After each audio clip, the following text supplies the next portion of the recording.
Okay. Record అవుతుంది. Reproduction the generating system. In plants and animals, reproduction is necessary life process for continuation of life by the production of ఆఫ్‌స్ప్రింగ్స్. ఆఫ్‌స్ప్రింగ్స్ అంటే పిల్లల్ని పుట్టించటం వల్ల లైఫ్‌ని continue చేస్తూ ఉంటారు. ఓకేనా? సో, లైఫ్ అనేది కంటిన్యూ అవుతూ ఉంటుంది. ఓకేనా? ఒక ఆర్గానిజం అనేది దేవుడు క్రియేట్ చేయంగానే వెంటనే చచ్చిపోయిందనుకోండి, దాని లైఫ్ స్పాన్ అయిపోయిన తర్వాత ఇంకా లైఫ్ అనేది కంటిన్యూషన్ ఉండదు. కాబట్టి అది చనిపోయే లోపు ఇంకో కొత్త లైఫ్‌ని క్రియేట్ చేయడానికి ఆఫ్‌స్ప్రింగ్స్ ఆర్గానిజమ్స్ ట్రై చేస్తూ ఉంటాయి. దీన్నే రిప్రొడక్షన్ అంటాం అంటున్నారు. Do you think reproduction occurs only for continuation of life? So, ఇట్లా చెప్తున్నాం కదా! మరి రిప్రొడక్షన్ అనేది కేవలం కంటిన్యూయేషన్ ఆఫ్ లైఫ్‌కి మాత్రమే జరుగుతుందా అని అడుగుతున్నారు. మీ అభిప్రాయం ఏంటి?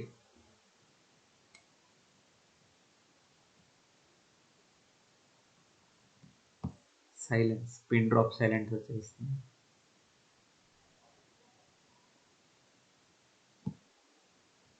Okay. చెప్పలేరులే. How does an organism grow? How does it repair of worn out parts takes place? Is there any form of reproduction involved in this process? ఈ 2 క్వెషన్‌లు కలిపి అడిగితే ఇప్పుడు చెప్పగలుగుతారు. ఒక ఆర్గానిజం అనేది ఎట్లా పెరుగుతుంది? ఏదైనా దెబ్బలు తగిలినప్పుడు మళ్ళీ పుండు అనేది మానిపోతుంది గదా! అది ఎట్లా జరుగుతుంది? ఈ ప్రాసెస్‌లో ఏమన్నా రిప్రొడక్షన్ అనేది ఇన్వాల్వ్ అవుతుందా? అని అడుగుతున్నారు. ఇప్పుడు ఆన్సర్ చేయగలుగుతారా మీరు? రీప్రొడక్షన్ ఇన్వాల్వ్ అవ్వదు కదా. ఓకే. అట్లా అనిపిస్తది. బట్ యాక్చువల్‌గా ఏంటి అంటే రిప్రొడక్షన్ అంటే ఏంటి? ఒక దాని నుంచి ఒక పాయింట్ ఆఫ్ లైఫ్ నుంచి ఇంకో పాయింట్ ఆఫ్ లైఫ్ రావటమా కాదా చెప్పండి? అంతే. మన బాడీలో ఉండే చాలా సెల్స్ ఇప్పుడు స్కిన్ ఉందనుకోండి. స్కిన్ అనేది ఓన్లీ డెడ్ సెల్స్‌తో ఫార్మ్ అయ్యి ఉంటది. అంటే ఆల్రెడీ చనిపోయిన సెల్స్. వాటికి జీవం అనేది ఏమి ఉండదు స్కిన్‌లో ఉండే సెల్స్‌కి. స్కిన్‌లో పైన లేయర్‌లో ఉండే సెల్స్ డెడ్ సెల్స్ ఉంటాయి. ఓకేనా? సో, కాకపోతే మిగతా సెల్స్ ఏవైతే ఉంటాయో మన ఐస్‌లో ఉండే సెల్స్, ఆఖరికి మన హెయిర్‌లో ఉండే సెల్స్, నెయిల్స్ దగ్గర ఉండేయి, ఇవన్నీ బ్లడ్, ఇవన్నీ ఒక సెల్ నుంచి ఇంకో సెల్ ఫార్మ్ అయితదా లేదా? ఓకేనా? మజిల్ అనేది ఉంటది. మజిల్‌లో ఒక సెల్ నుంచి ఇంకో సెల్ ఫార్మ్ అయితూ ఉంటది. అది కూడా రిప్రొడక్షనే. సెల్ అనేది బేసిక్ లివింగ్ కాంపోనెంట్ అనేదో చెప్తారు కదా! సో, ఆ బేసిక్ లివింగ్ కాంపోనెంట్ నుంచి ఇంకొక బేసిక్ లివింగ్ కాంపోనెంట్ వస్తుంది బయటికి. అది కూడా రిప్రొడక్షనే. ఓకేనా? అంటే మనం కేవలం కంటిన్యూయేషన్ ఆఫ్ లైఫ్ కోసం కొత్త ఆర్గానిజం క్రియేట్ అయినప్పుడు మాత్రమే రిప్రొడక్షన్ అంటే సరిపోదు. ఒక సెల్ నుంచి ఇంకో సెల్ ఫార్మ్ అయితున్నా కూడా అది రిప్రొడక్షనే. ఓకేనా? అందుకని సెల్ డివిజన్ ఏదైతే ఉందో మైటోసిస్ అండ్ మియోసిస్ మీకు ఇక్కడ పెట్టాల్సొచ్చింది. Organisms are capable of giving rise to offsprings by the process of reproduction. Reproduction అనే ప్రాసెస్ ద్వారా పిల్లలకి బర్త్‌ని ఇస్తారంట. ఏంటో ఇవన్నీ తెలుగులో ఎట్లా ఎక్స్‌ప్లెయిన్ చేయాలో తెలియట్లేదు. Some organisms may reproduce differently in different situations. కొన్ని ఆర్గానిజమ్స్ అయితే ఒక్కొక్క సిట్యుయేషన్‌లో ఒక్కొక్క విధంగా రిప్రొడ్యూస్ చేస్తాయంట. For example in favourable conditions paramecium gives rise to more of its kind from a single parent by simply splitting into two. This happens rapidly and several of them are formed. During unfavorable conditions, two paramecia come into contact, exchange certain materials of their bodies, and produce forms that are more tolerant. వీళ్ళు ఏం చెప్తున్నారంటే continuation of life కోసం organisms కొత్త ఆర్గానిజమ్స్కి కొత్త ఆర్గానిజమ్స్ని reproduce చేస్తూ ఉంటాయని చెప్తున్నారు. నెక్స్ట్ది కొన్ని డిఫరెంట్ సిచ్యువేషన్స్లో డిఫరెంట్ వేస్లో రిప్రొడక్షన్ జరిగే అవకాశం ఉంది అని చెప్పేసి చెప్తున్నారు కొన్ని ఆర్గానిజమ్స్లో. దానికి ఒక ఎగ్జాంపుల్ ఏంటి అంటే పారామీషియం అనేది ఉంటుంది. పారామీషియం మీకు తెలిసే ఉంటుంది, డయాగ్రామ్స్ ఉండేవి 9th ఇప్పుడు. సో పారామీషియం అనేది 2 వేస్లో రిప్రొడ్యూస్ చేస్తుందంట. అది బతకడానికి సిచ్యువేషన్స్ అన్నీ ఫేవరబుల్గా ఉన్నప్పుడు, అంటే దాని చుట్టూ ఉన్న ఎన్విరాన్మెంట్ అది బతకడానికి ఫేవరబుల్గా ఉంటే గనక ఒక ఆర్గానిజం నుంచి డైరెక్ట్గా వేరే క్రియేట్ అవుతూ ఉంటాయి, స్ప్లిట్ అయిపోతూ ఉంటుంది. తర్వాత చెప్తాను పారామీషియంలో ఉన్న ఈ టైప్ ఆఫ్ రిప్రొడక్షన్ ఏంటి అనేది. ఒక సింగిల్ పేరెంట్ సింగిల్ ఆర్గానిజం ఉంటుంది, అది స్ప్లిట్ అయిపోయింది, రెండిట్లాగా స్ప్లిట్ అయింది. ఆ రెండిట్లాగా స్ప్లిట్ అయిన వెంటనే పెరిగిపోయి మళ్ళీ రెండిట్లాగా స్ప్లిట్ అయింది. ఇట్లా ర్యాపిడ్గా ఈ స్ప్లిట్టింగ్ అనేది జరిగిపోయి చాలా పారామీషియం ఆర్గానిజమ్స్ ఫామ్ అవుతాయి. ఇది వన్ మోడ్ ఆఫ్ రిప్రొడక్షన్. ఇది ఎప్పుడు జరుగుతుంది అంటే సిచ్యువేషన్స్ అన్నీ ఇది బతకడానికి ఫేవరబుల్గా ఉన్నాయి అనిపిస్తే ఇట్లాంటి రిప్రొడక్షన్ జరుగుతుంది. కానీ దాని ఎన్వైరన్మెంట్ దానికి నచ్చినప్పుడు, దానికి అన్ఫేవరబుల్గా ఉన్నప్పుడు అది ఎట్లా రిప్రొడ్యూస్ చేస్తుంది అంటే, రెండు పారామీషియా దగ్గరికి వస్తాయంట. దగ్గరికి వచ్చి వాటి బాడీలో కొన్నిటిని అది రెండు ఎక్స్చేంజ్ చేసుకుంటాయి. అదైనా ఆ ఎక్స్చేంజ్ వల్ల ఒక కొత్త పారామీషియం అనేది క్రియేట్ అవుతుంది. ఓకేనా? ఆ కొత్త పారామీషియం ఏమవుతుందంటే ఈ రెండింటికంటే ఎక్కువ టాలరెంట్గా ఉంటుంది. అర్థమవుతుందా? టాలరెంట్గా ఉండటం అంటే తట్టుకోగలిగిద్ది. సిచ్యువేషన్ బాగాలేదు అని చెప్తున్నారు కదా, ఆ బాలేని సిచ్యువేషన్ని కూడా తట్టుకునేటట్టుగా ఒక కొత్త ఆర్గనిజం క్రియేట్ అవుతుంది. అర్థమైందా? ఇది అన్ఫేవరబుల్ సిచ్యువేషన్స్లో జరిగే రిప్రొడక్షన్ ప్రాసెస్. ఇట్లా సిచ్యువేషన్ని బట్టి కూడా వే ఆఫ్ రిప్రొడక్షన్ అనేది మారిద్ది అని చెప్పేసి చెప్తున్నారు. The time required to reproduce also varies from organism to organism. ఆర్గనిజంకి కూడా రిప్రొడ్యూస్ చేయడానికి టైం ఎంత పట్టిద్ది అనేది డిఫరెన్స్ వస్తుంది. హ్యూమన్ బీయింగ్ అయితే ఎంత టైం పడుతుంది చెప్పండి రిప్రొడ్యూస్ చేయడానికి?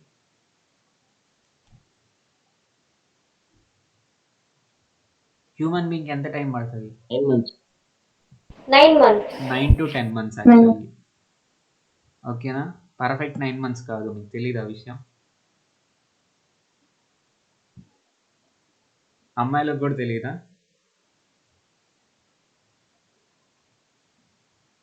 తెలియదు ఎవరికి? ఓకే, ఒకసారి అడగండి.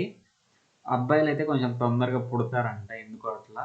అమ్మాయిలు అయితే కొంచెం లేట్గా పుడతారంట, అంటే 9 months దాటి కొన్నాళ్ళ తర్వాత పుడతారంట. ఓకే, మీ పేరెంట్స్ని అడగండి ఒకసారి, చెప్తారు. సో నెక్స్ట్ది, మా ఇంట్లో ఫిషెస్ ఉన్నాయని కదా, వాటికి గెస్టేషన్ పీరియడ్ ఎంత అంటే 1 month. ఓకేనా? వాటికి రిప్రొడక్షన్ టైం ఎంత అంటే నియర్లీ 1 month 2 days అట్లా ఉంటుంది. ఓకే, సో ఇట్లా మస్కిటోకి వచ్చేటప్పటికి ఎంత టైం ఉంటుంది? 3-4 daysలో రిప్రొడ్యూస్ చేసేస్తుంది. సో ఇట్లా డిఫరెంట్ ఆర్గనిజమ్స్కి రిప్రొడ్యూస్ చేసే టైం అనేది వ్యారీ అవుతూ ఉంటుంది అని చెప్పేసి చెప్తున్నారు. Even within the organism there could be certain environmental conditions that would make faster the process of reproduction. ఒక ఆర్గనిజం తీసుకుంటే ఎన్విరాన్మెంటల్ ఫ్యాక్టర్స్ వల్ల కూడా ఆ రిప్రొడక్షన్ ప్రాసెస్ అనేది ఫాస్ట్ అవుతుంది, స్లో అవుతూ ఉంటుంది. పారామీషియం అనేది ఎగ్జాంపుల్గా చెప్పుకున్నాం ఆల్రెడీ. ఈ ఫిజన్ జరిగింది అనుకోండి, ర్యాపిడ్గా ఒక 4-5 జనరేషన్లు వచ్చేస్తాయి 1 minute. బట్ ఫేవరబుల్గా లేనప్పుడు ఇంత ర్యాపిడ్గా రిప్రొడక్షన్ అనేది జరగదు. సో సిచ్యువేషన్ బట్టి కూడా ఉంటుంది అని చెప్పేసి చెప్తున్నారు. నెక్స్ట్ది యాక్టివిటీ 1 లేదు, బట్ మనం రోజు చూసేది కాబట్టి ఒకసారి చెప్పుకుందాం. సిలబస్లో లేదు బట్ చెప్పుకుందాం. Formation of bacterial colony in milk. అసలు ఇక్కడ విషయం ఏంటి అంటే, వీళ్ళు ఏం చెప్తున్నారు అంటే ఎంత స్పీడ్గా రిప్రొడక్షన్ జరుగుతుంది కొన్నిట్లో అనేది చెప్పాలనుకుంటున్నారు. ఇప్పుడు మీలో ఎవరన్నా పాలలో తోడేశారు ఇప్పటి వరకు ఇంట్లో? వేసాం బ్రో. ఓకే, వర్షిత వేసిందంట. ఇంకెవరన్నా వేసారా? నేను కూడా వేసానన్నా. ఓకే, అందరూ హెల్ప్ చేస్తూ ఉండాలి పేరెంట్స్కి. ఓకే, కొంచెం వేడి పెట్టి వేస్తాము, అవునా కాదా? వేడి పెట్టి వేస్తారా, పెట్టకుండా వేస్తారా?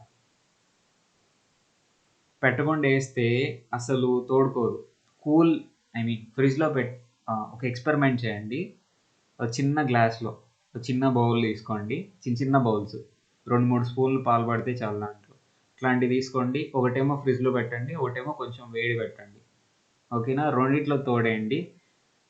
తోడేస్తే ఎంత టైం తర్వాత పేరుకుంటుంది చెప్పండి? పెరుగు ఎంత టైం తర్వాత ఫామ్ అవుతుంది చెప్పండి? ఎక్స్పీరియన్స్ ఉన్న 1 hour బ్రో. ఇంకా ఆన్సర్స్ కావాలి నాకు. కొన్ని అవర్స్ లో తయారయ్యేది సార్. కూల్గా ఉంటే ఎక్కువసేపు టైం పట్టింది సార్. అదే గోరువెచ్చగా ఉంటే 4 hours 5 hours. మరీ వేడిగా ఉండకూడదు, మరీ కూల్గా ఉండకూడదు సార్, గోరువెచ్చగా ఉండాలి. గ్రేట్ రుషి. ఇక మిగతా వాళ్ళు చెప్పండి ఎంత టైం పడుతుంది. గ్రీష్మ వాళ్ళ ఇంట్లో అయితే 1 అవర్లో పేరుకుంటుందంట. కోనాదేవి చెప్పు. 6 to 7 hours, bro. కోనాదేవికి ఏమో 6 అవర్స్ పడుతుందంట. ఓకే. మణికిషోర్ అంటే ఎవరు? నాకు గుర్తులేదు, పేరు గుర్తులేదు, ఒకసారి చెప్పండి. ఓకే, ఇది విషయం. నియర్లీ 4 అవర్స్లో పేరుకుంటుంది. కొంచెం వేడి పెట్టి వేసేస్తే ఎక్కువ టైం పట్టదు. బట్ 1 అవర్లో పేరుకోవటం అనేది కొంచెం కష్టమే. ఓకే, సో ఇట్లా ఉంటుంది. సో ఇక్కడ మనం చూసినట్లయితే ఈ యాక్టివిటీలో ఇదే డిస్కస్ చేసింది. వాటికి అసలు ఎందుకు పెరుగు అనేది గడ్డగా తయారవుతుంది, పాలు అనేది పెరుగులాగా ఎట్లా మారుతుంది అంటే బ్యాక్టీరియల్ కాలనీ ఫామ్ అవటం అంతే. పెరుగు అనేది ఏం లేదు, బ్యాక్టీరియా అంతే యాక్చువల్లీ. ఓకేనా? ఎవరు ఏదో అన్నారేంటి?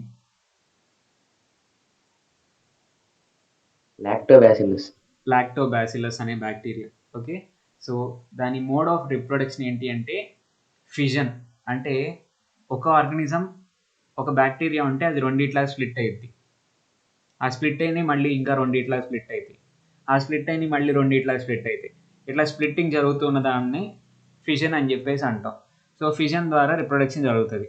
దానికి ఫేవరబుల్ కండిషన్స్ ఏంటి అంటే కొంత లూక్ వామ్ టెంపరేచర్, అంటే మరీ చల్లగా కాదు మరీ వేడిగా కాదు, వామ్ టెంపరేచర్ ఉంటే రిప్రొడక్షన్ బాగుంటుంది. సో ఆ వామ్ టెంపరేచర్ టైంలోనేమో స్పీడ్గా మనకి 4 అవర్స్లో పెరుగు అనేది వచ్చేస్తుంది. 3 to 4 అవర్స్లో కూడా వస్తుంది కొన్ని సిచ్యువేషన్స్లో. సో మరీ కూల్గా ఉంటే రిప్రొడక్షన్ జరుగుతుంది, బట్ టైం ఎక్కువ పడుతుంది. కోనాదేవి వాళ్ళ ఇంట్లో తోడేసి 1 అవర్ తర్వాత ఫ్రిడ్జ్లో పెట్టారు అనుకోండి, 6 అవర్స్ తర్వాత 7 అవర్స్ తర్వాత పేరుకుంటుంది. సో అట్లానే మరి హీట్ పెట్టినా కూడా కొంచెం లేట్ అవుతుంది. కొన్నిసార్లు అసలు అవ్వదు, పెరుగు అనేది ఫామ్ అవ్వదు. సో ఫేవరబుల్గా ఉన్నప్పుడేమో రిప్రొడక్షన్ జరుగుతుంది పర్ఫెక్ట్గా, ఫాస్ట్ రేట్లో జరుగుతుంది. ఫేవరబుల్ కండిషన్స్ లేనప్పుడు, అంటే టెంపరేచర్ కొంచెం కూల్గా ఉన్నప్పుడు కొంచెం లేట్గా పేరుకుంటుంది పెరుగు. అంటే రిప్రొడక్షన్ జరుగుతుంది బట్ స్లోవర్ రేట్లో జరుగుతుంది. ఇది మనం తెలుసుకోవాల్సింది దీని నుంచి. నెక్స్ట్ది అసెక్షువల్ మోడ్ ఆఫ్ రిప్రొడక్షన్ అంటే ఏంటి? Let us study modes of reproduction involving single parent without involving gametes. Gametes అంటే ఏంటి అంటే reproductive parts of male or female అని చెప్పేసి అనొచ్చు. ఇప్పుడు మనకి హ్యూమన్ బీయింగ్స్ ఉన్నారనుకోండి, స్పర్మ్, ఇంకా ఏమంటారు, ఓవా అంటారు కదా, స్పర్మ్ ఓవా మీకు తెలుసు కదా. ఈ స్పర్మ్ని ఓవాని కలిపి గ్యామెట్స్ అంటాం. వాటిని మేల్ గ్యామెట్ అంటాం స్పర్మ్ని, ఓవానేమో ఫీమేల్ గ్యామెట్ అంటాం. అదే మనం ఫ్లవర్లో తీసుకున్నట్టయితే, పేర్లు నాకు గుర్తులేవు, దాంట్లో కూడా ఓవా ఉంటాయి, వాటిని ఫీమేల్ గ్యామెట్స్ అంటాం. స్టిగ్మా కాదు, స్టిగ్మా పక్కన కొన్ని పాలన్ గ్రెయిన్స్ ఉంటాయి, అవి మేల్ గ్యామెట్స్. ఓకేనా? సో వాటిని గ్యామెట్స్ అంటాము. ఈ గ్యామెట్స్తో పని లేకుండా సింగిల్ పేరెంట్తో రిప్రొడక్షన్ జరుగుతుంటే, అంటే సింగిల్ పేరెంటింగ్గా మేల్ ఫీమేల్ 2 ఆర్గానిజమ్స్ ఏ ఉండవు, సింగిల్ పేరెంట్తో రిప్రొడక్షన్ జరుగుతుంటే దాన్ని అసెక్షువల్ మోడ్ ఆఫ్ రిప్రొడక్షన్ అంటాం. ఎవరో ఏదో చెప్తున్నారు, చెప్పండి. ఎవరో ఏదో అన్నారు, ఏంటి వినిపించలేదు? ఓకే ఓకే, ఎవరు లేరు అనుకుంటా. అసెక్షువల్ మోడ్ ఆఫ్ రిప్రొడక్షన్ అంటే తెలిసింది కదా. మేబీ దీని డెఫినేషన్ అడగొచ్చు, సో గుర్తుపెట్టుకోండి. ఏం లేదు, సింగిల్ పేరెంట్ ఉంటే దాన్ని అసెక్షువల్ మోడ్ ఆఫ్ రిప్రొడక్షన్ అంటాం. నెక్స్ట్ది చాలా వేస్లో అసెక్షువల్ మోడ్ ఆఫ్ రిప్రొడక్షన్ మనం రోజు చూస్తూనే ఉంటాం. ఫర్ ఎగ్జాంపుల్ ఇందాక పెరుగు చెప్పుకున్నాం. పెరుగు అనేది ఒక ఆర్గానిజం 2 ఆర్గానిజమ్స్ లాగా స్ప్లిట్ అవుతుంది. అంటే 2 ఆర్గానిజమ్స్ కలవటము, ఒకదానికి ప్రెగ్నెన్సీ రావటం ఇట్లాంటివి ఏం లేవు. ఓకేనా? సో ఒక ఆర్గానిజమే రెండిట్లాగా స్ప్లిట్ అయిపోయింది, ఆ 2 కొత్త ఆర్గానిజమ్స్ లాగా లివ్ చేస్తూ ఉంటాయి ఇట్లా. సో ఫస్ట్ ఎగ్జాంపుల్ ఏంటి అంటే అసెక్షువల్ మోడ్లో fission. Single celled organisms such as paramecium and bacteria reproduce by splitting into 2 or more offsprings. Single celled organisms అంటే కేవలం వాటి మొత్తం మీద, ఆర్గానిజం మొత్తం మీద ఒక సెల్లే ఉంటుంది. మన బాడీలో లెక్కలేనన్ని, లెక్క పెట్టలేనన్ని సెల్స్ ఉంటాయి. ఓకేనా? కానీ ఇట్లాంటి ఆర్గానిజమ్స్లో ఏంటి అంటే పారామీషియంలో బ్యాక్టీరియాలో సింగిల్ సెల్స్ ఉంటాయి, ఒక సెల్లే ఉంటుంది. అట్లాంటి ఆర్గానిజమ్స్ స్ప్లిట్ అవ్వటం వల్ల 2 or more ఆఫ్స్ప్రింగ్స్ లాగా ఫామ్ అవుతాయి. ఇక్కడ పారామీషియం అనేది ఇక్కడ చూపిస్తున్నారు కదా, పారామీషియం సింగిల్ పారామీషియం అయితే ఇట్లా ఉంటుంది, బట్ స్ప్లిట్ అయ్యే ప్రాసెస్ని చూపిస్తున్నారు. ఒక ఆర్గానిజం రెండిట్లాగా స్ప్లిట్ అవుతుంది. ఇక్కడ స్ప్లిట్ అయ్యి ఈ రెండు సపరేట్ అయిపోతాయి. చూడండి, ఇక్కడ న్యూక్లియస్ ఉంది, ఇక్కడ పార్ట్స్ ఉన్నాయి, ఆ సెల్లో ఉండే పార్ట్స్ ఉన్నాయి, ఇక్కడ కూడా ఉన్నాయి. ఓకేనా, ఈ రెండు స్ప్లిట్ అయిపోయి కొత్త ఆర్గానిజమ్స్ లాగా ఫామ్ అవుతాయి, అవి మళ్ళీ స్ప్లిట్ అవుతాయి. ఇట్లాంటి ప్రాసెస్ని ఫిజన్ అంటాం. ఇప్పుడు మనం కర్డ్ గురించి మాట్లాడుకున్నాం కదా, కర్డ్లో కూడా సేమ్ ఇట్లానే బ్యాక్టీరియా స్ప్లిట్ అవుతూ ఉంటాయి. This usually occurs in symmetrical manner.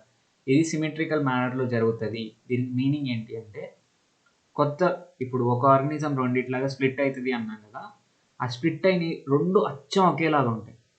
ఓకేనా, when more cells are form it is called multiple fission. ఒక ఆర్గానిజం కనుక రెండిట్లాగా స్ప్లిట్ అయింది అనుకోండి, దాన్ని బైనరీ ఫిజన్ అంటాం.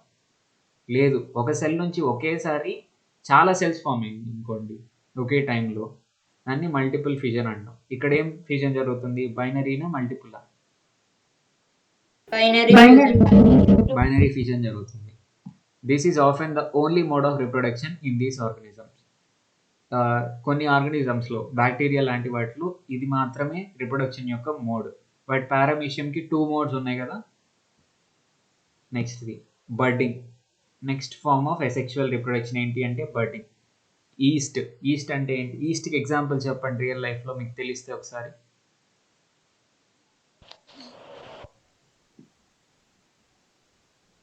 అంటే దేంట్లో యూజ్ చేస్తారో చెప్పాలి బ్రో. అంతే, ఒక రకంగా. కేక్. ఓకే, ఇక మనం చూడండి అంతవరకు ఆలోచిస్తాం, బట్ కేక్ వరకు వెళ్ళకుండా మీకు దోశ ఇష్టమా ఇడ్లీ ఇష్టమా చెప్పండి. దోశ. అందరికీ దోశలే ఇష్టం కదా, ఏజ్ పిల్లలకి మ్యాక్సిమం. ఇడ్లీ ఎవరికి ఇష్టం ఉండదు. సో దోశలో ఉండేది ఈస్టే ఉంటుంది. పొంగుతుంది, అందుకే పొంగుతుంది. సో ఆ ఈస్ట్ అనేది ఎట్లా ఫామ్ అవుతుంది? మనమేమో ఇంత గిన్నెలో పిండి పెడితే మనకి అడ్వర్టైజ్మెంట్స్ కూడా వస్తున్నాయి. ఒక కప్పుకి ఎన్ని కప్పులు వస్తున్నాయి అంట? 12 కప్పుల 11 కప్పులు. విన్నారా, చూసారా మీరు? 12 కప్పులు బ్రో. 12 కప్పులు వస్తుందంట. అది ఎట్లా వస్తుంది? ఈ ప్రాసెస్ ఆఫ్ రిప్రొడక్షన్ వల్ల వస్తుంది. అది ఎట్లనో చూద్దాం. A growth on the body as a bud that grows to form nearly identical copy of the parent.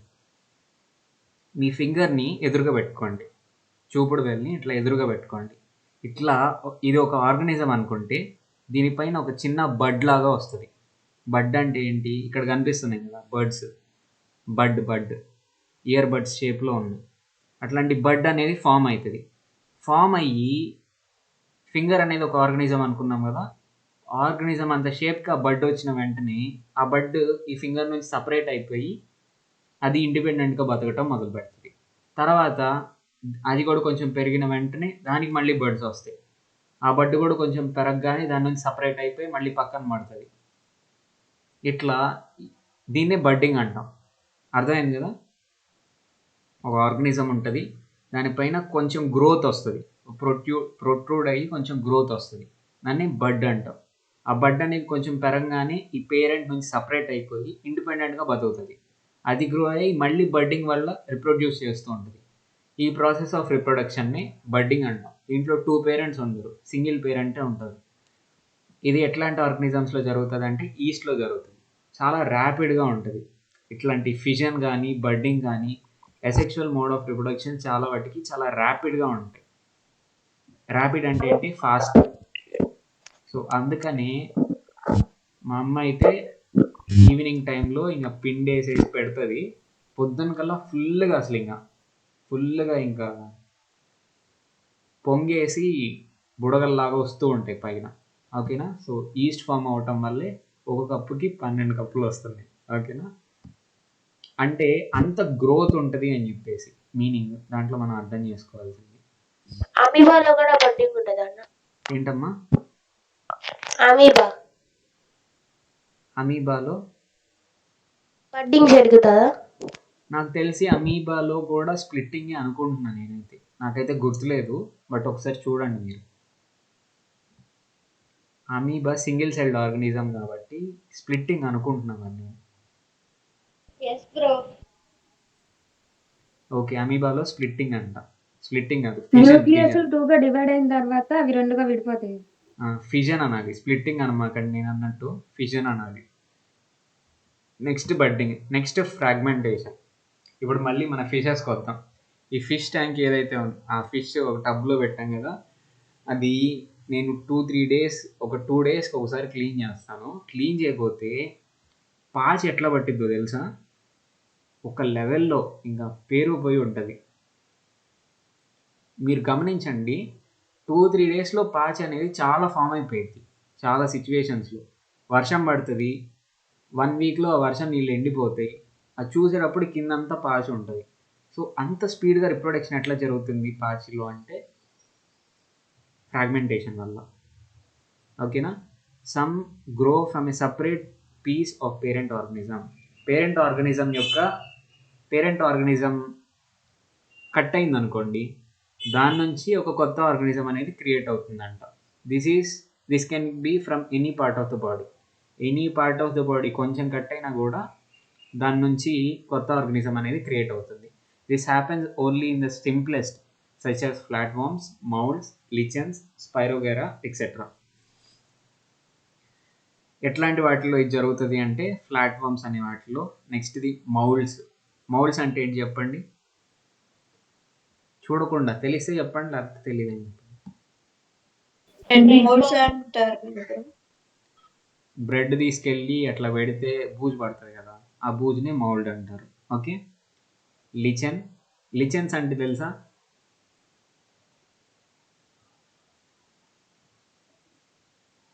Lichens bro lichen అంటే తెలుసా? తెలీదా? ప్యాంట్ బార్డర్ బాడీ మీద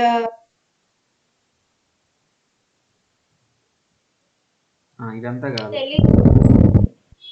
Appalanaidu hand raise చేసావేంటి?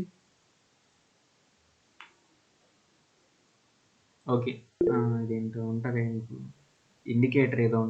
Acid base indicators చెప్పండి. ఎగ్జాంపుల్, యాసిడ్ బేస్ ఇండికేటర్కి example ఏంటిది? Litmus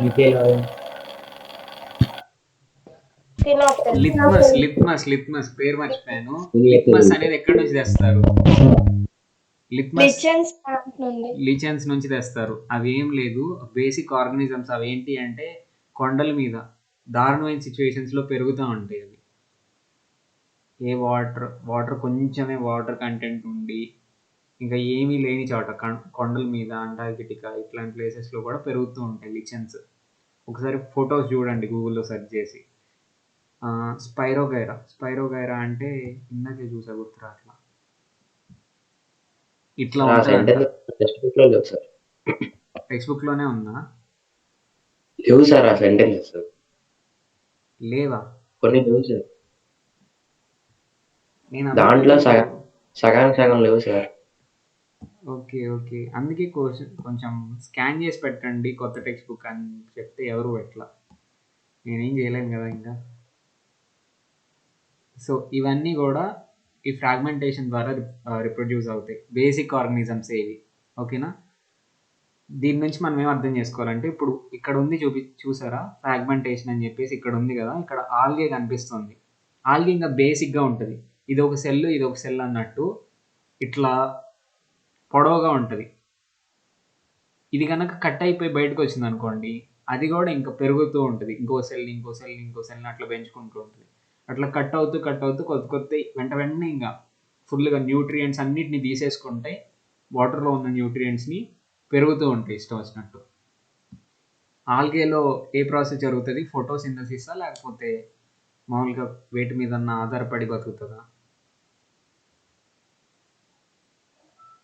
algae అనేది photosynthesis చేస్తుందా?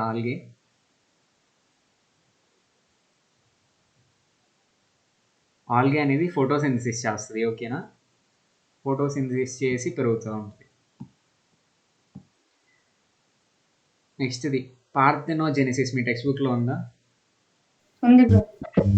పార్థెనోజెనిసిస్ అంటే ఏం లేదు, ఆ, కొన్ని ఆర్గనిజమ్స్కి ఒక ఎబిలిటీ అనేది ఉంటుంది. ఉంటేనేమో సెక్షువల్ మోడ్ ఆఫ్ రిప్రొడక్షన్, అంటే 2 పేరెంట్స్ కుదిరితేనేమో ఇద్దరు పేరెంట్స్ ఉన్నప్పుడు రిప్రొడ్యూస్ చేసుకోవటం, వాళ్ళు కలవటం వల్ల రిప్రొడ్యూస్ అవ్వటం, అదేమో ఒక way of reproduction. Second way ఏంటి అంటే ఎసెక్షువల్ మోడ్ కూడా ఉంటుంది. ఈ 2 ఆప్షన్స్ ఉంటాయి కొన్ని ఆర్గనిజమ్స్కి. అన్ని కండిషన్స్ ఫేవరబుల్గా ఉన్నప్పుడు కొన్నిసార్లు ఏమవుతుంది అంటే డైరెక్ట్గా రిప్రొడక్షన్ జరగకుండానే మనకి రిప్రొడక్షన్ జరగటం కాదు, ఫర్టిలైజేషన్ జరగకుండానే రిప్రొడక్షన్ జరుగుతుంది. సిచ్యువేషన్స్ కొన్నిసార్లు ఫేవరబుల్గా ఉంటే, ఫర్టిలైజేషన్ అంటే ఏంటి, మేల్ ఫీమేల్ కలిస్తే ఫర్టిలైజేషన్ అంటాం. ఫర్టిలైజేషన్ జరగకుండానే కొన్ని సిచ్యువేషన్స్లో రిప్రొడక్షన్ జరుగుతుంది. ఓకేనా? దానికి ఎగ్జాంపుల్ వాటర్ మిలన్ ఇట్లాంటివి చేస్తున్నారు. దీని మీనింగ్ ఏంటి అంటే, మనం ఏమనుకున్నాం, ఫీమేల్ ప్లాంట్లో మేల్ ఫీమేల్ ఉంటాయి, ఒకే ఫ్లవర్లో మేల్ ఫీమేల్ 2 ఉంటాయి. ఎప్పుడైతే మేల్ వచ్చి ఫీమేల్తో కలుస్తుందో అప్పుడు సీడ్ అనేది ఫామ్ అవుతుంది. ఆ సీడ్ చుట్టూ ఫ్రూట్ అనేది ఫామ్ అవుతుంది అనుకున్నాం. ఆ ఫ్రూట్సే కదా మనం తినేది, వాటర్ మిలన్స్, యాపిల్స్ ఇవన్నీ. బట్ ఇప్పుడు వాటర్ మిలన్లో ఫ్రూట్స్ ఉంటే ఎవరికి ఇష్టం ఉండదు. చచ్చా అసలు ఏం మాట్లాడుతున్నానో అర్థం కావట్లేదు. బ్రో సీడ్లెస్ బ్రో ఇది. సీడ్లెస్. వాటర్ మిలన్లో సీడ్స్ ఉంటే ఎవరికి నచ్చదు, ఎవరికి నచ్చదు కదా, ఏ ఫ్రూట్లో సీడ్ ఉన్నా ఎవరికి నచ్చదు. బట్ వీళ్ళు ఏం చేస్తారంటే దానికోసం దానికి ఉన్న ఈ ఎబిలిటీని ఉపయోగించుకుంటారు. కొన్ని కేసెస్లో ఇక ఫర్టిలైజేషన్ అంటే ఏంటి, పాలన్ గ్రెయిన్ వచ్చేసి స్టిగ్మాలో గుండా వచ్చేసి ఆ ఓవరీలో ఉన్న ఓవ్యూల్ని ఫర్టిలైజ్ చేయటం. ఆ ప్రాసెస్ జరిగిన తర్వాత ఫ్రూట్ ఫామ్ అవుతుంది అసలు అయితే. బట్ సిచ్యువేషన్స్ అన్నీ ఫేవరబుల్గా పెడితే ఏమైందో తెలుసా, ఆ ఓవం ఏదైతే ఉందో అది ఫర్టిలైజేషన్ జరగకుండానే డైరెక్ట్గా ఫ్రూట్ లాగా ఫామ్ అయిపోయింది. ఓకేనా? ఇట్లా పార్థెనోజెనిసిస్ అంటాం దీన్ని. సో మనకి డిజైర్డ్ వెరైటీస్ ఆఫ్ ఫ్రూట్స్ని మనం దీని ద్వారా తయారు చేసుకోవచ్చు.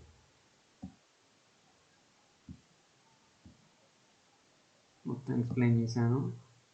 ఇది కేవలం ప్లాంట్స్లోనే కాదు, యానిమల్ కింగ్డమ్లో కూడా జరుగుతుంది. ఫర్ ఎగ్జాంపుల్ బీస్ గురించి మీరు ఎప్పుడన్నా హనీ బీస్ గురించి స్టడీ చేశారా? క్యూరియాసిటీ ఎప్పుడన్నా వచ్చిందా మీకు?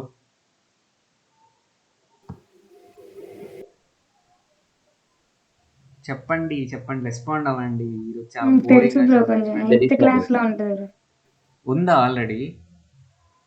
ఉంది అన్న, 8th క్లాస్. చెప్పండి, organizational structure of bee hive.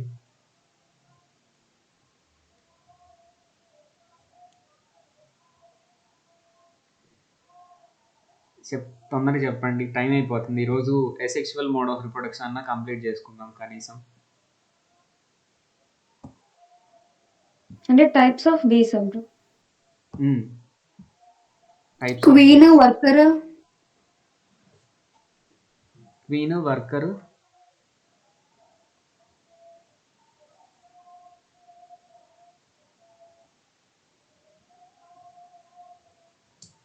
Different kinds ఉంటాయి, గార్డ్ బీస్ అని ఉంటాయి.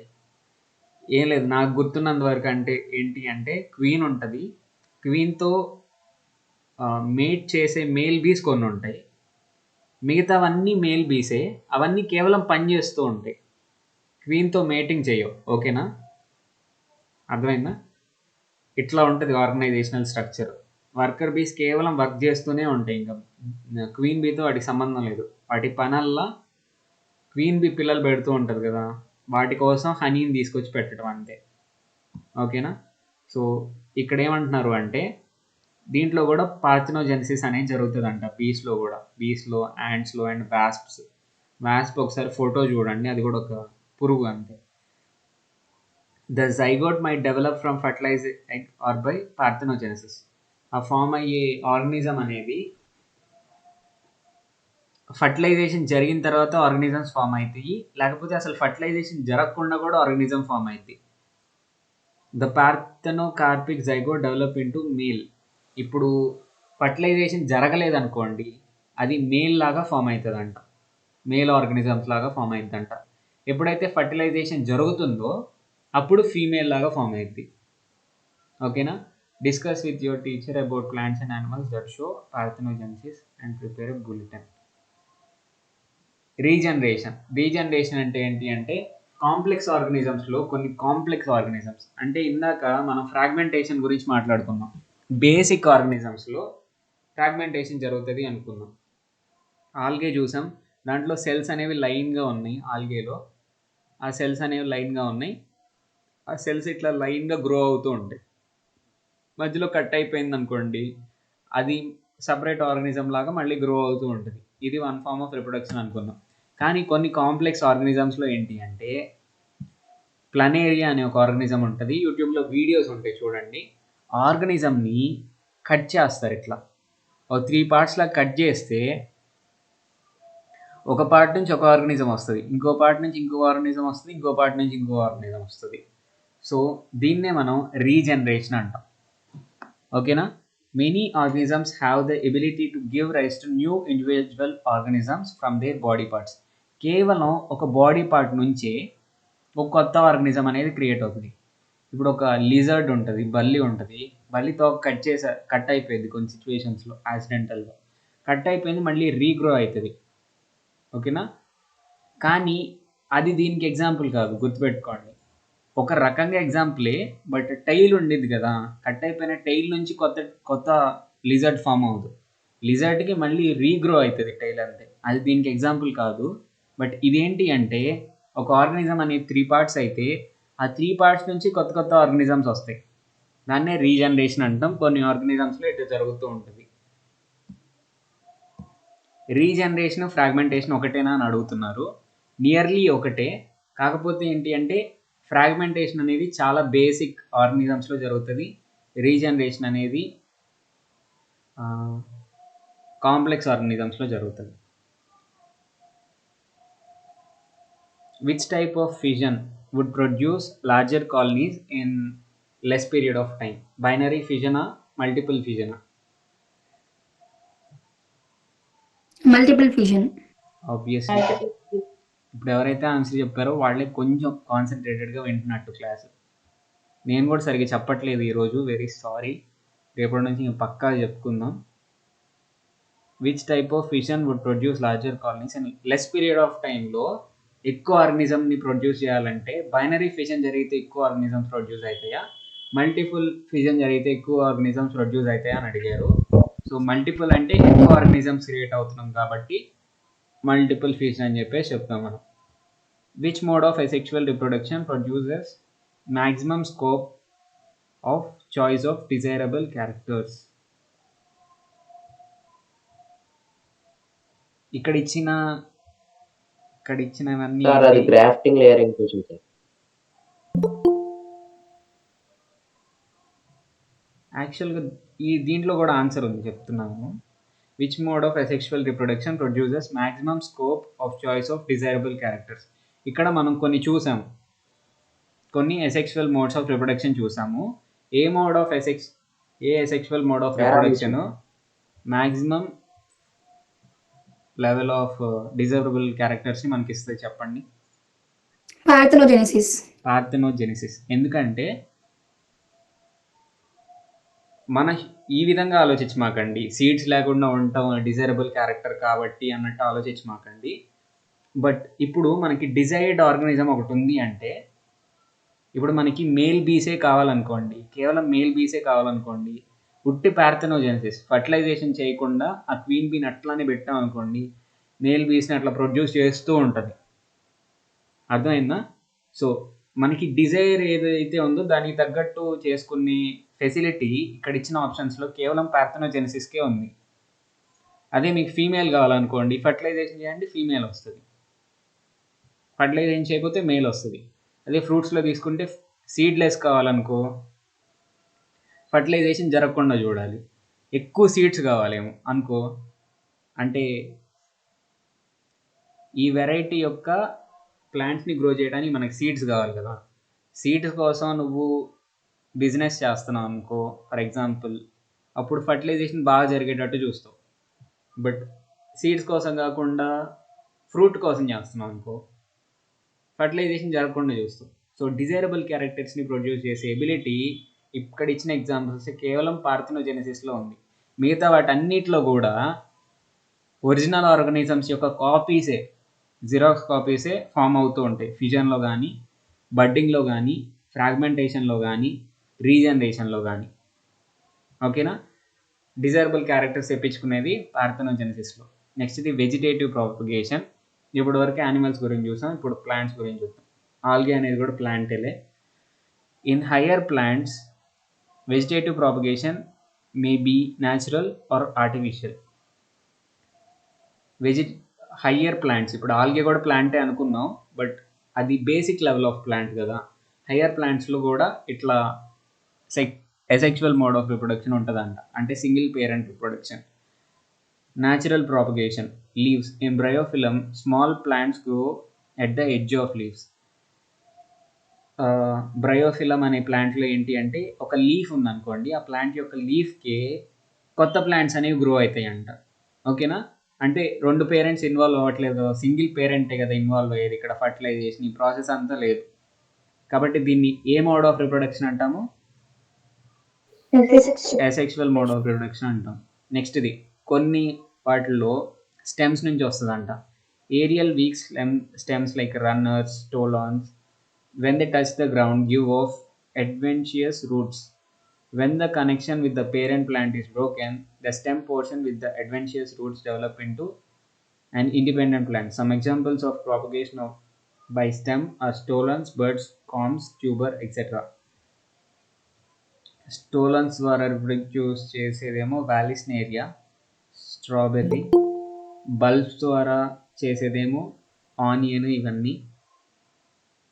నెక్స్ట్ది కామ్స్ అంటే ఏంటో తెలీదు, సారీ.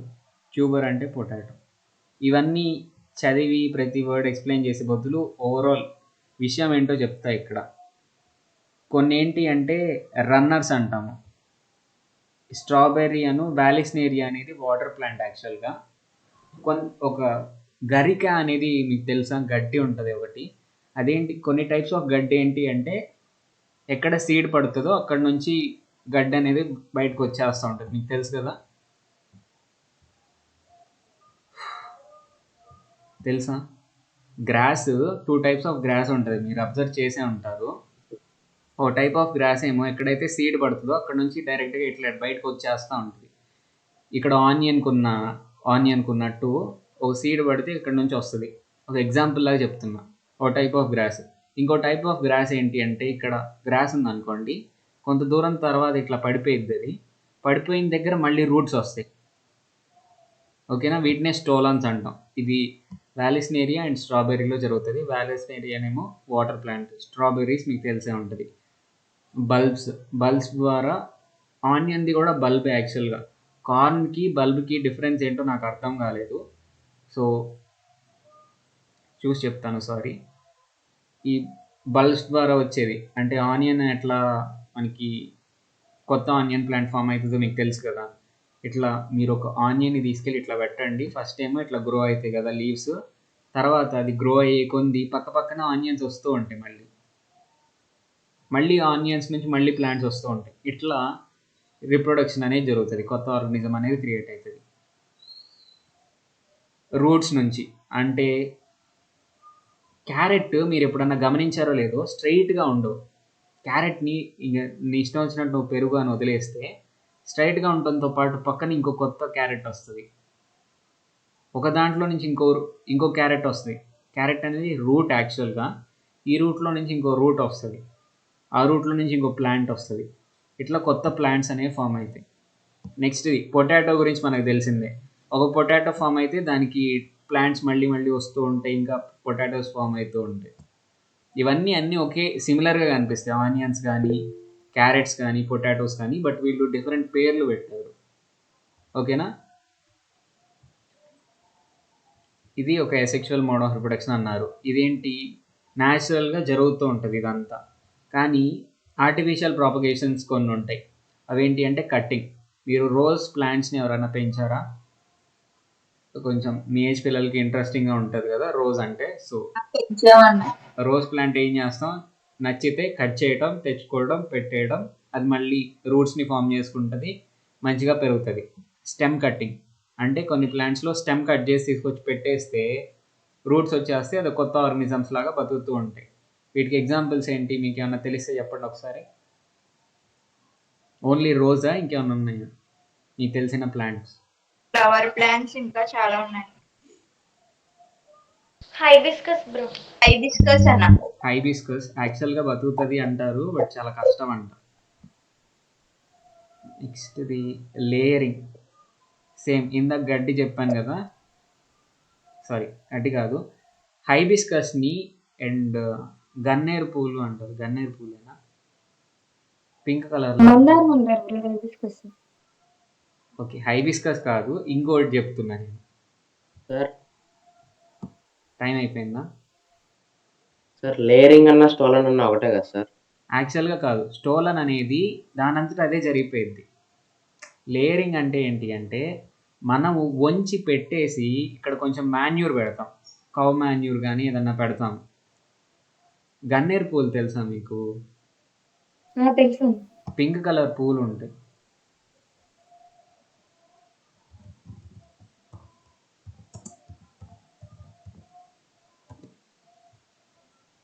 ఇదిగో చూడండి, చూసే ఉంటారు మీరు. కనిపిస్తున్నాయా మీకు? మీరు చూసే ఉంటారు, చాలా బ్యూటిఫుల్గా ఉంటాయి. ఈ ప్లాంట్స్ ఏం చేస్తారు అంటే ఒక కొమ్మని డైరెక్ట్గా వంచేసి ఇట్లా పెట్టేస్తారు, మట్టిలో పెట్టేసి మాన్యూర్ ఏదన్నా వేస్తారు. మాన్యూర్ వేస్తే కొన్నాళ్ళకి చాలా టైం పడుతుంది, కొన్నాళ్ళకి అక్కడ నుంచి రూట్స్ వస్తాయి. ఇది న్యాచురల్గా జరగదు, అందుకే ఆర్టిఫిషియల్ ప్రాపగేషన్ అన్నారు. కట్టింగ్ అనేది న్యాచురల్గా జరగదు, మనం కట్ చేసి పెట్టుకుంటాం రోజుని, బట్ నేచర్లో అట్లా జరగదు కదా. లేయరింగ్ కూడా అంతే. ఇది యాక్చువల్గా ఈ ప్లాంట్ ఏంటి, స్ట్రైట్గా ఇట్లా పోయేది, దాన్ని వంచేసి మనం ఇట్లా చేస్తాం కొత్త ప్లాంట్ కోసం. ఓకేనా, ఇది లేయరింగ్. నేరియం అనే ప్లాంట్లో ఇట్లా జరుగుతుందంట. నెక్స్ట్ గ్రాఫ్టింగ్ అంటే ఏంటంటే చాలా ఇంట్రెస్టింగ్ థింగ్. ఎక్స్పెరిమెంట్స్ అన్నీ మీరు ఇంట్లో కూడా చేయొచ్చు. ఇవన్నీ ఇక్కడ చెప్పినవి అన్నీ సూపర్ ఉంటాయి ఇవన్నీ చేయడానికి. ఇది పెద్ద కొత్త కొత్త టైప్స్ ఆఫ్ ఫ్రూట్స్ని, ఫ్లవర్స్ని మనం క్రియేట్ చేయొచ్చు గ్రాఫ్టింగ్ ద్వారా. ఏంటి అంటే కనకాంబరాలు తెలుసు కదా అందరికీ, కనకాంబరాలు తెలుసా? సో ఇదే అనుకుంటా లాస్ట్, టైం అయిపోతున్నట్టుంది, ఇంకా చాలా ఉంది.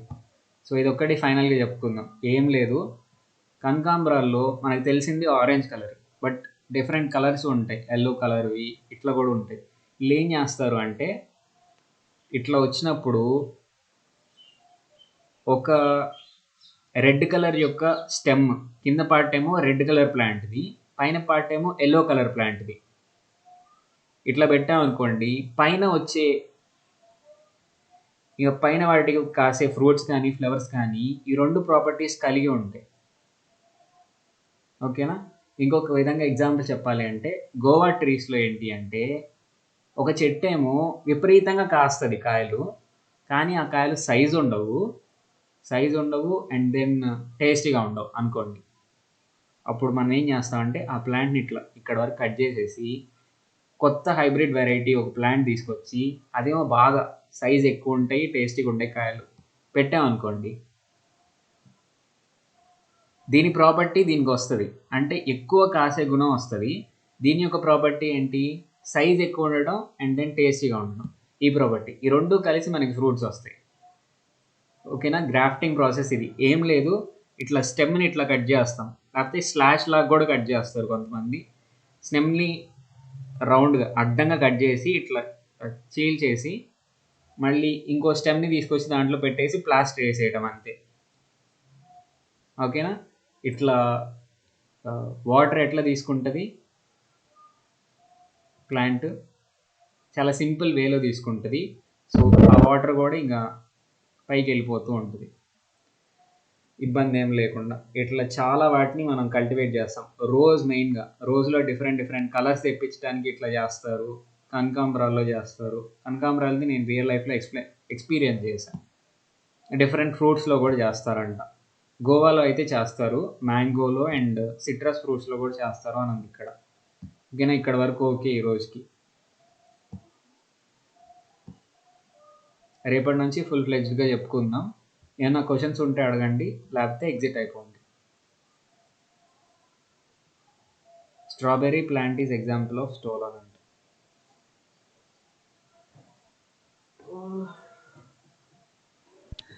బ్రో చెప్పండి. మీరు ఫస్ట్ లో చెప్పారు కదా రీప్రొడక్షన్ లో ఒక డౌట్ వచ్చింది అని, అది చెప్తానన్నారు కదా. రీప్రొడక్షన్లో డౌట్ వచ్చింది. అదే మీకు ఒక డౌట్ వచ్చిందని చెప్పారు.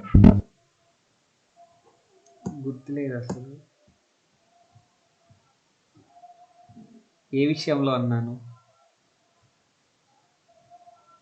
లెసన్ ఫస్ట్ లో అన్నారు.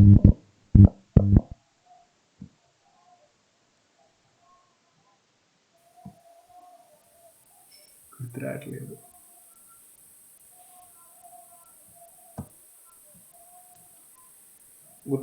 అమ్మా. అంటే విషయం ఏంటో గుర్తుంటే చెప్పు. 9 to 10 months అన్నారు కదా, అది 282 days అంటే ఎన్ని మంత్స్?